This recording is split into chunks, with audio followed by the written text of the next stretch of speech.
no se está vendiendo, ni porque soy uno de los autores. No, no, no. Es para que la gente recuerde que hace 10 años Costa Rica estaba haciendo una hazaña extraordinaria en el Mundial. Y 10 años después es irreconocible nuestro fútbol, sinceramente. Es muy triste, pero así es. O sea, y ayer se volvió a confirmar. O sea, nos querés llenar de melancolía. No, no, no, es que preocupación. Después del 2014 pensábamos que empezaba otra era, pensábamos que habíamos aprendido lo que era el gran nivel, que se hacían las cosas bien, que se tenían muchos jugadores participando en ligas importantes, o por lo menos muy activos, y si se hacía de verdad un proceso, se podían alcanzar logros. Y eso se quedó ahí en el archivo, es para el recuerdo, sí, para la nostalgia, porque de ahí a acá vamos involucionando, sinceramente. Sí. Te noto como muy... No, es que arrancó, buenos días, silencioso. arrancó nostálgico, lúgubre, mirando para el pasado, y eso sirve si es para apalancar y para construir el presente y el futuro. Pero bueno, la actualidad nuestra no va por esa vía a nivel de la selección. Un partido que sigo sosteniendo, incluso después de haberlo macerado, de haber pasado la noche, que el resultado obviamente fue muy negativo, pero las sensaciones son ambivalentes y son muy divisibles de acuerdo a cada tiempo del juego. Una primera parte con una versión, creo que por lo menos con una claridad respecto de qué se estaba buscando, y un segundo tiempo donde todo eso se fue desarmando, diluyendo, y ahí Panamá creció y marcó mucha diferencia, sobre todo con el manejo de la pelota en último tercio de cancha y con muchísimo criterio, como para hacer un abrebocas de lo que vamos a conversar en este programa. De hecho, Tomás, y yéndome a lo general en principio, hay que decir algo. Dentro de la desazón de la derrota, el partido no fue tan malo. Lo digo porque normalmente cuando perdemos, la gente se va a los extremos. No sirven para nada, hay que echar a los futbolistas, al técnico, a la federación, al país, a la asamblea legislativa, o sea, nos vamos a los extremos muy fácil. Costa Rica en algún momento no se vio tan mal, especialmente en el arranque del juego, en la primera media hora, y después sucede que en lo colectivo, en lo grupal, en el conjunto, Panamá es mucho más que nosotros, termina marcando esa diferencia, y obviamente que si hay puntos a señalar nuestros, como por ejemplo, nosotros no tenemos capacidad de reacción, y el cuerpo técnico no tiene capacidad de reacción. O sea, el equipo es uno, y pase lo que pase, se sigue así, se cambia un jugador por otro, pero no hay una mano que diga, variamos así, medio controlábamos la salida de Panamá, le dieron vuelta, ¿cómo hago para volver a controlarlo? O sea, Cristian se cambió eso, ¿qué cambio yo? Ahí es donde nos quedamos, ¿verdad? Como en las nubes, como en el aire. Y luego, a ver, si hay detalles puntuales de futbolistas que hoy deberíamos someter a análisis. Yo creo que todos nos alegramos en Copa América con lo que pasó con Jaylan Mitchell. Y el partido ante Brasil colocó a Jaylan Mitchell en Europa, lo cual es extraordinario. Hoy, más allá del cambio de posición, o sea, el hecho de que ella juega como lateral derecho, a mí me está preocupando que Jaylan Mitchell, yo no lo veo progresar. O sea, yo lo veo... ustedes recuerdan el partido en Guatemala también, lo que le había costado. O sea, hay varios juegos donde usted dice, pero ¿qué le está pasando? ¿Y qué le está pasando? Y usted no lo ve progresar, como está llegando a Europa, va pasito a pasito consolidándose. No, ojalá y no lo perdamos. O sea, porque sería una lástima, jugador que termina yendo en Europa y que por la falta quizás de bases hoy esté navegando en la incertidumbre. Pero definitivamente que a mi criterio el resumen es: Panamá es más, y creo que lo sabíamos. O sea, yo creo que eso no es una sorpresa para nadie, pero siendo Panamá más, Costa Rica no tiene respuestas para contrarrestar esa superioridad a sabiendas que es así. Sí, creo que ese es un punto medular de lo que estamos conversando desde ayer, después del partido, que es que Costa Rica plantea un 4-4-2 con una presión alta, algo que fue sorpresivo y fue fructífero porque lo incomodó muchísimo a Panamá, pero cuando Panamá le encontró la vuelta de tuerca desde lo táctico, desde lo técnico, con la capacidad de sus futbolistas, Costa Rica no tuvo un plan B, ni de la postura sistémica, porque el 4-4-2 no se rompió nunca, empezó 4-4-2, fue 4-4-2 y terminó 4-4-2, y tampoco desde qué hacer una vez que el plan de presionar alto no funcionaba o las piernas empezaban a desgastarse Y a partir de esa búsqueda que nunca apareció de otro plan, creo que Panamá empezó a crecer, que ahí sí tuvo alternativas. Cambió la forma de salida desde el fondo, empezó a interpretar que Carrasquilla y Martínez tenían que estar más cerca de la parte ofensiva y del último tercio de cancha, empezó a adelantar Panamá muchísimo más a los laterales, los hizo bien profundos, cerraba los extremos a Bárcenas y al Pumita Rodríguez cerquita de Fajardo para generar más cercanía en la capacidad asociativa y además liberarle los callejones externos a los laterales. Bueno, un montón de situaciones futbolísticas que empezaron a evolucionar en Panamá y que Costa Rica no tuvo respuestas para repeler o para cambiar su propio ropaje. Me parece que fuimos con una ropa, con un libreto, con un guión, y nunca hubo alternativas a lo largo de 90 minutos, y eso fue una de las llaves del partido para Panamá. Después del gol, minuto 63, la pregunta era, bueno, ¿y ahora cómo va a responder Costa Rica? No hubo respuesta, no hubo respuesta. O sea, no se articuló absolutamente nada. Claro, sí. y ojo. Igual, según sus capacidades, puede ser una respuesta sencilla. Si no tenés cómo elaborar fútbol, cómo ser agresivo. O sea, si usted me dice, juego directo por arriba, lo vería una mala decisión, puesto que los panameños son unas torres. Pero lo que digo es, ¿cuál fue la corriente? O sea, ¿cuál fue la respuesta para decir, vamos perdiendo, estamos en casa y aquí hay que rescatar por lo menos un empate y medio seguir con vida? Vi esfuerzos individuales. El típico esfuerzo individual que termina en nada, porque es el que se saca un jugador, saca dos y pues ya no le dio el aire y pierde la pelota. O sea, no hay una colectividad que ayude a la selección, y ahí es donde sí señalo directamente el banquillo. Bueno, ¿qué pasó? ¿Qué decisión se tomó? Cristian, ayer y José, ayer, antes del partido de Costa Rica, casualmente gana Paraguay con Alfaro. Entonces esto ineludiblemente se presta para traer a colación a Alfaro, de lo que había hecho Alfaro y lo que está haciendo Vivas, para medir la evolución del actual técnico de la selección nacional. Y ayer que lo hablábamos en el postjuego, yo les decía, yo les planteaba que yo tenía muchas preguntas alrededor de el Costa Rica, cuando el Costa Rica tuviera que salir a proponer los partidos en el Nacional, los partidos de eliminatoria, los partidos frente a rivales un poco más parejos respecto a los partidos que tuvimos, por ejemplo, contra Argentina en marzo, que nos dejó una buena sensación, los partidos de Copa América, que nos dejó una buena sensación. Ahora, ¿a qué jugamos? ¿Y a qué teníamos que jugar ayer? Era una faceta muy diferente. O sea, era un Costa Rica que tenía que proponer cosas diferentes en relación a los partidos que se propusieron con Alfaro. Yo quería ver esa evolución del hoy técnico de Paraguay con Costa Rica en otro tipo de faceta futbolística. O sea, en la faceta ya propositiva, en la faceta que nos viene costando desde hace mucho rato, no es de hoy. Es que nuestros problemas de media cancha hacia adelante no son de hoy, son de hace mucho rato, de no tener puntualmente ayer un 9 distinto a los dos que utilizamos en cuanto a biotipo para jugar, tal vez diferente. Quizá para saltarse ciertas líneas y jugar distinto, no lo tenemos. No tenemos un 10 que asuma el fútbol. Y hace rato. Un 10 no de creativo nato, sino de interpretación del juego como un 10. Porque Carrasquilla no es un enganche tradicional, pero entiende cuando es hacia adelante vertical para romper líneas, cuando son dos pases hacia el costado, cuando es acercarse a los centrales para pedirla, cuando es acercarse a los delanteros para estar en zona de fuego. A veces es el rol más que la posición. Tampoco tenemos un generador de fútbol. Y seguramente durante todo el programa estemos yendo y viniendo entre lo más estructural, es decir, Panamá con un proceso sostenido y Costa Rica con mucha inestabilidad, y lo micro que fue particularmente el juego. Pero yendo y viniendo en estos dos estamentos, justamente lo que no tiene Costa Rica viene provocado porque hace tiempo que no tenemos una queya cómo jugamos claro. No tenemos un sistema bien ensamblado, no tenemos 8 o 9 nombres propios que repitan habitualmente y que ya tengan una sinergia y un conocimiento entre ellos y de la idea, porque la idea tampoco está clara.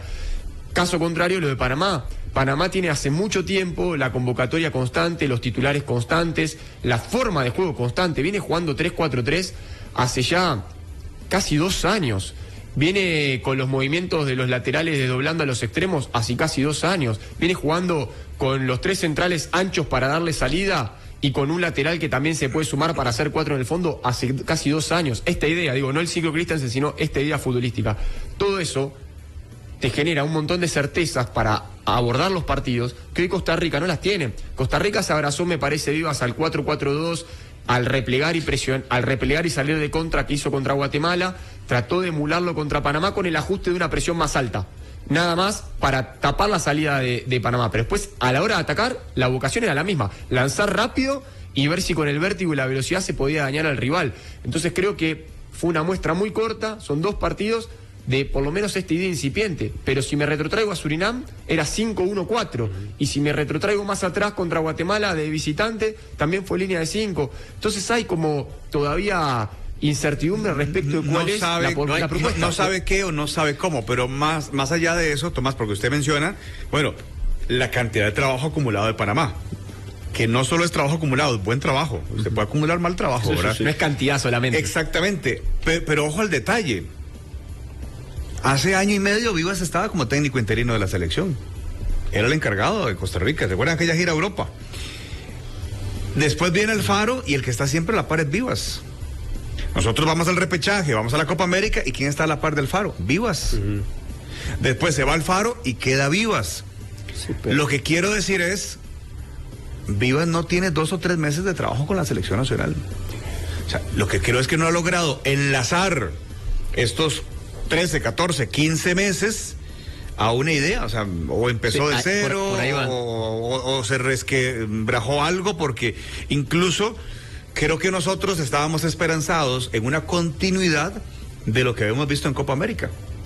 Más allá de los rivales y cómo jugamos, había claro que o sea, se jugó, pero la idea estaba clara, los jugadores estaban claros, la estructura estaba finita, y es como que todo se desparramó en una mesa. Hoy, José, nada más, hay 2 elementos sobre la mesa que a los que se les critica de manera fuerte por los resultados en cuestión. Por el resultado de ayer, puntualmente, que por qué pusieron a Vivas.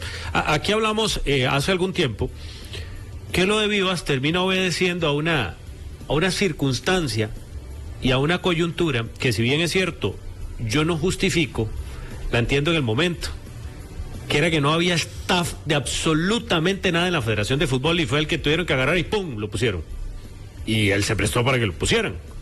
No había nadie. Es que recuerde que Costa Rica se habían ido todos y el entrenador de la sub-20 venía de fracasar en el premundial, y el cuerpo técnico que había, todo era de Alfaro, entonces todo se fue.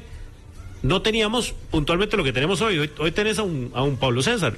O sea, hoy se va a Vivas, puedes dejar a un Pablo César interino, no sé, lo que sea. Eso fue lo que ocurrió con Vivas. Después, yo tampoco voy a agarrar aquí y voy a empezar a hablarle palo al actual entrenador y decir que todo ha sido un desastre. Pues yo también tengo que reconocerle que arrancó una reestructuración en cuanto a jugadores que nos había costado mucho tiempo. Una reestructuración del fútbol de Costa Rica que venía de hace 10 años postergándose. Ahora bien, aquí, porque me parece que mezclamos muchas cosas.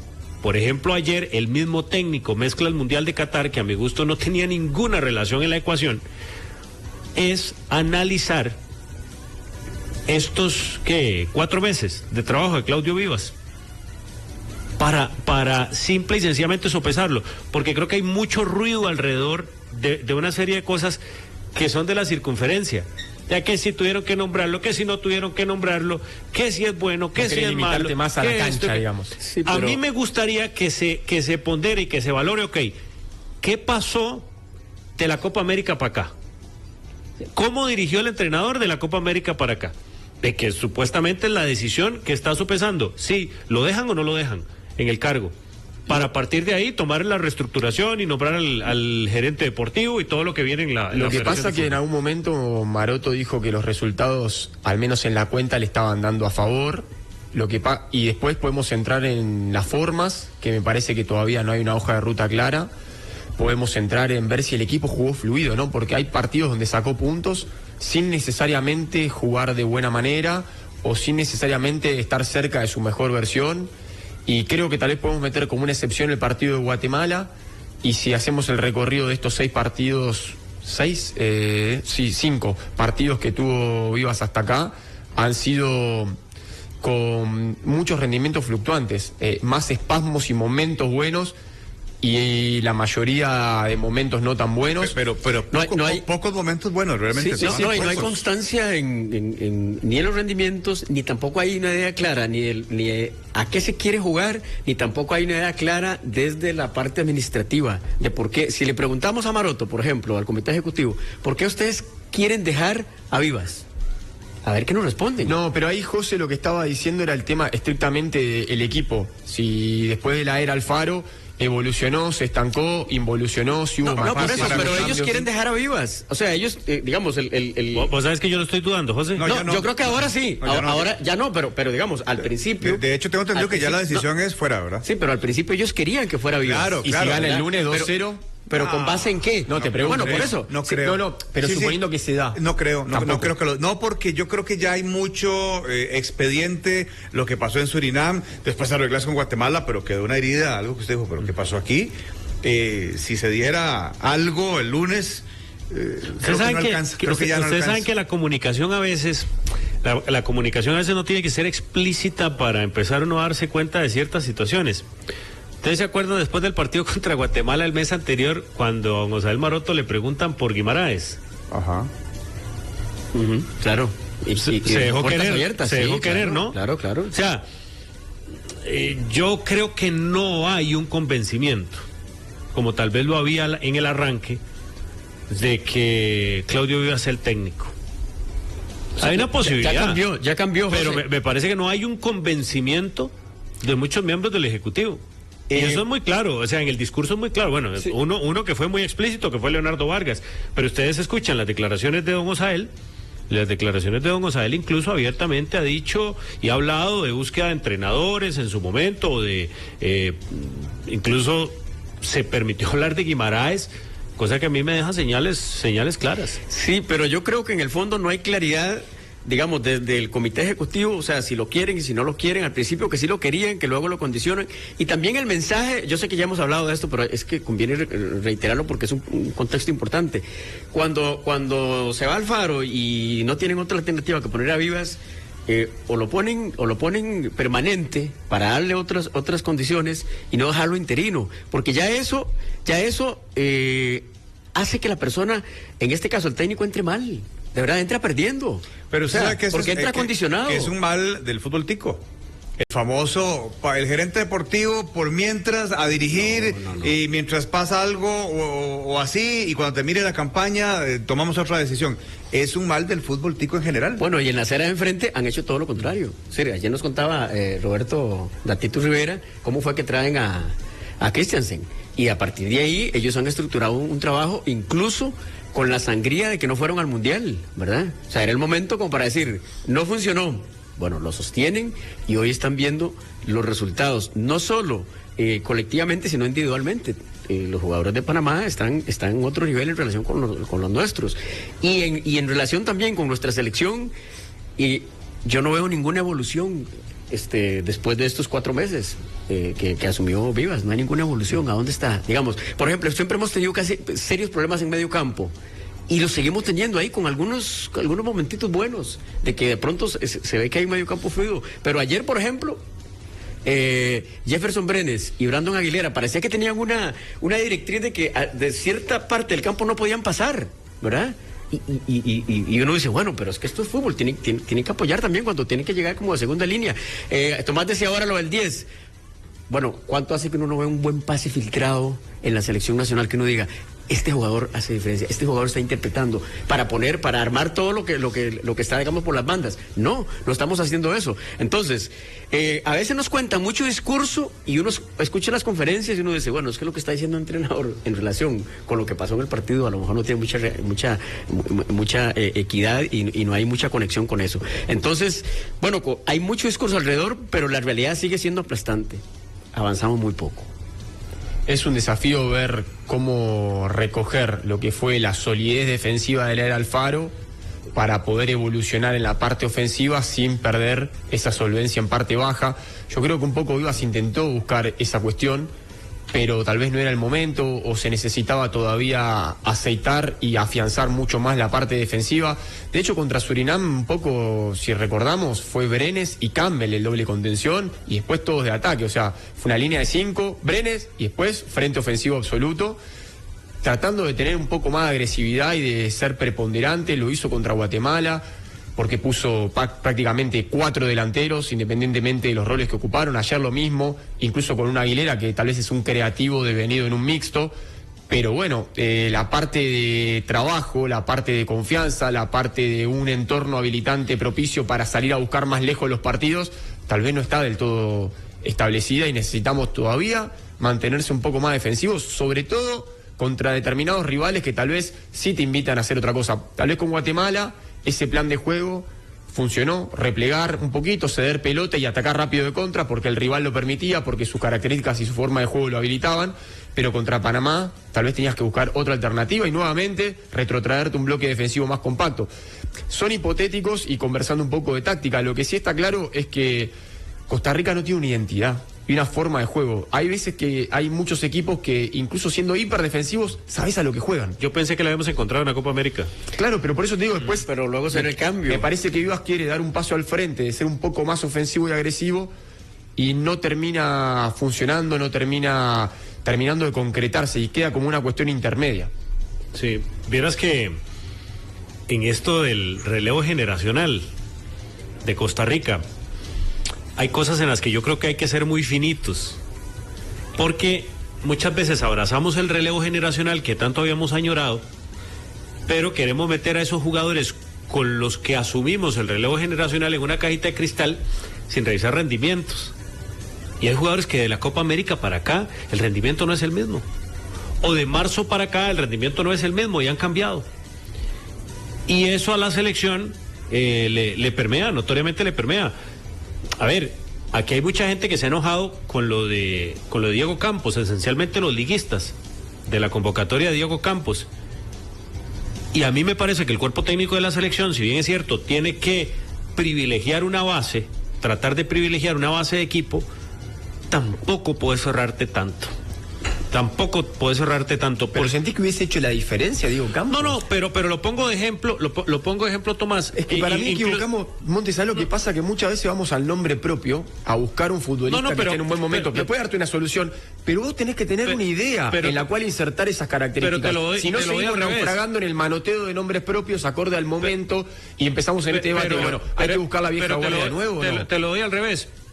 Digamos, porque te abrazaste al nombre que cité y no precisamente hablo del caso puntual, lo que te cambiaría el partido. Pero ¿qué falta? No, pero voy a esto, le doy vuelta. Hay jugadores que hoy no están bien y que no andan en un buen momento en la selección. ¿Cómo quién? Y que estuvieron. Ayer, por ejemplo, ayer Jefferson.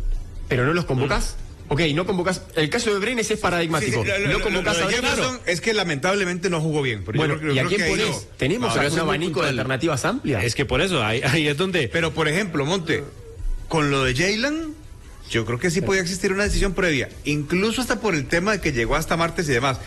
Jaylan no viene jugando bien después de la Copa América.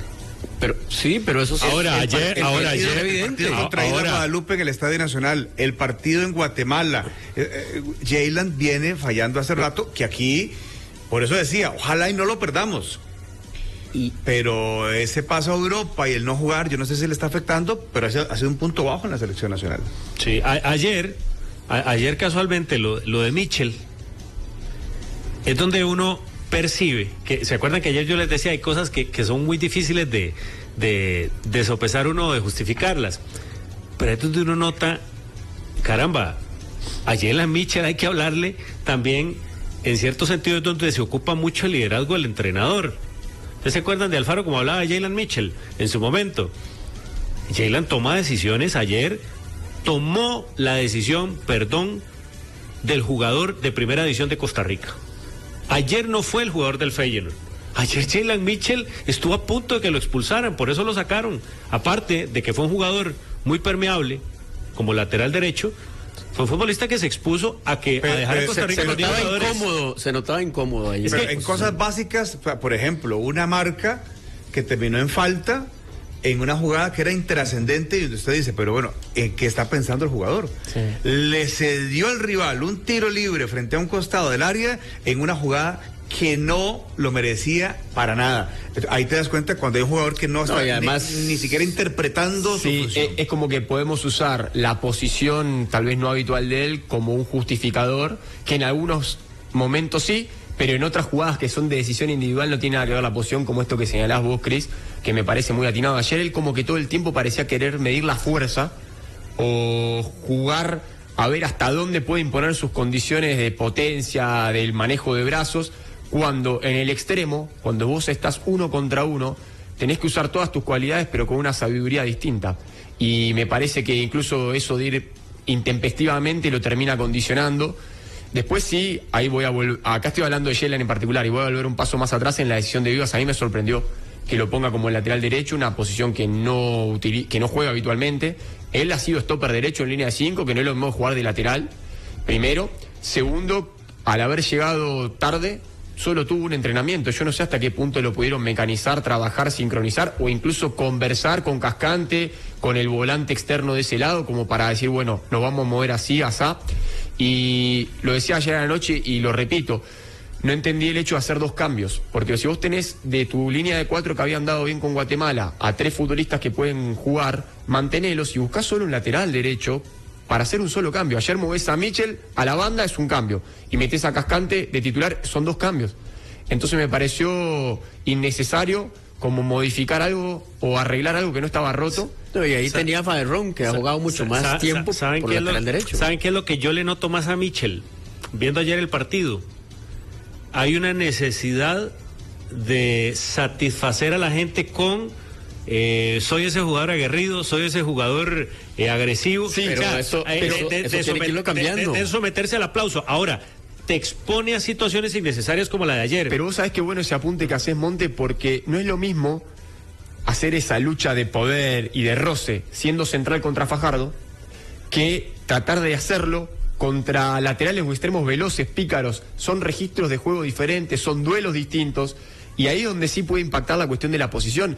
No es lo mismo vos ir a chocar con Fajardo, que además a Fajardo le gusta, y es el contacto, y es el roce, y es el espalda contra pecho, constantemente, a que de repente Bárcenas empieza a gambetearte para afuera, para adentro, que toque y pase, que te caiga por ese sector Blackman, que toca y pasa profundo y en potencia. Son registros distintos. La misma cualidad del futbolista Mitchell no se puede poner de forma copiar y pegar o emularla en la posición de central o de lateral. ¿Vos te acordás? ¿Ustedes se acuerdan cuando Tejeda estaba, ahora que hablabas de hace 10 años de la selección, cuando Yeltsin arranca? A Yeltsin incluso lo patrocina una marca de carros, no, una marca de electrodomésticos, y a Gilberto Martínez una marca de carros, porque eran los jugadores rudazos de la selección, el Marchena del 90, el jugador rudazo de la selección.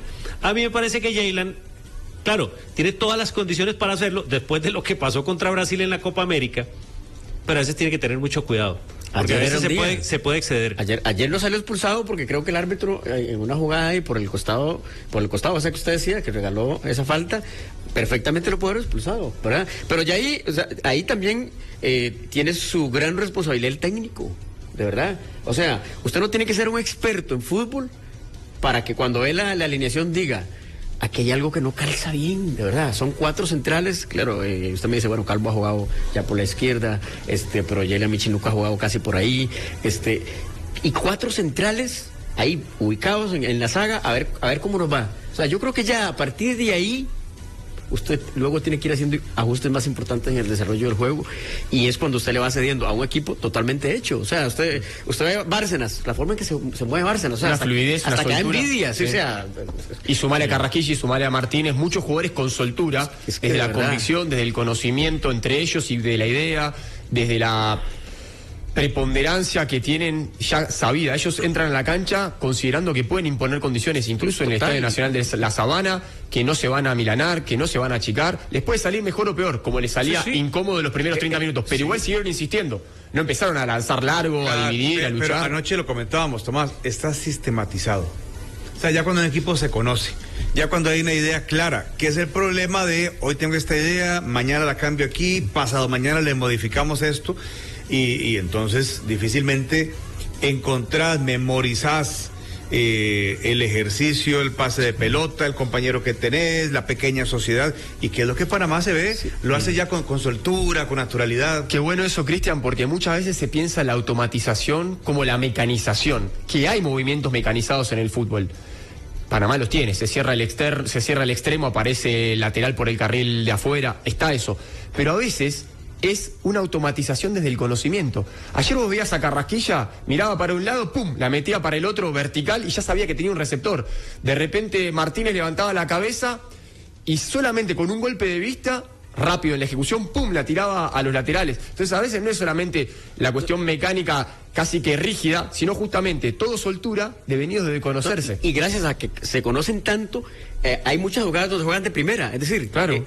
Tome la démela, me desplazo los presionan, muchas veces los presionan, tocan de espaldas y ya hay otro que se mueve y aparece un tercer hombre libre. Todos esos movimientos le dan una soltura al juego. Si nos vamos a pensar en nuestra selección, eso no existe. O sea, entendemos por qué no existe. Pero entonces, a partir de ahí, yo escuchaba hoy a algunos colegas diciendo, qué golpazo, qué fuerte lo de ayer. Y yo decía, pero no. O sea, si uno había visto jugar a la selección de Panamá y había visto jugar a nuestra selección, sabíamos que ese partido iba a ser muy difícil, sabíamos que probablemente íbamos a perder y había que partir de la inferioridad. Sí, pero a partir de esa inferioridad, perdón, Cristian, es que se puede, digamos, estructurar estratégicamente alguna manera para incomodar al rival, como se hizo quizá en los primeros 20 minutos, pero claro, eso aquí no era Kevin, sostenible. En Facebook dice, yo desde mi casa acostado tengo los mismos goles que Ugalde con la Sele, pero parece que ahora los 9 no deben hacer goles. Me llamó mucho la atención el comentario, porque ayer Ugalde no fue 9. No. Entonces, a ver, interpretemos el partido. Si usted me dice que ayer Ugalde jugó de 9 y está lejos del gol, pero ayer Ugalde terminó siendo casi el jugador delante de los volantes. Ayer, cuando nosotros le pedimos a Sofascore que coloque la data de los jugadores y con eso pondere la nota y coloque los mejores jugadores y los peores jugadores. Sofascore coloca a Manfred como el peor jugador de Costa Rica en cancha, por los números. Pero Sofascore lo pondera como atacante. Y como atacante él no produjo. Ahora, en la estadística... El atacante fue Adrián Alonso Martínez. En la estadística Manfred no le suman todas las pelotas, las faltas que generó, los balones que recuperó, toda esa faceta... En la que yo le voy a decir algo, Manfred, a mi gusto fue el mejor jugador en cancha de Costa Rica en la primera parte. Para mí lo hizo muy bien. Ahora, la pregunta es, si él hacía ese trabajo, ¿cómo debían acompañarlo para que todo el sistema de más se activara? Porque él hacía todo ese trabajo sucio, pero no se progresaba, porque no existían esas conexiones. No, pero está bueno tomar el apunte del que nos está escuchando y mirando para decir que si destacamos Ugalde en la lucha, en el pivoteo, en el sostenimiento, le cometieron 8 faltas, todo lo que fue la enjundia, pero no tanto en el juego, es un síntoma de equipo, tal vez no para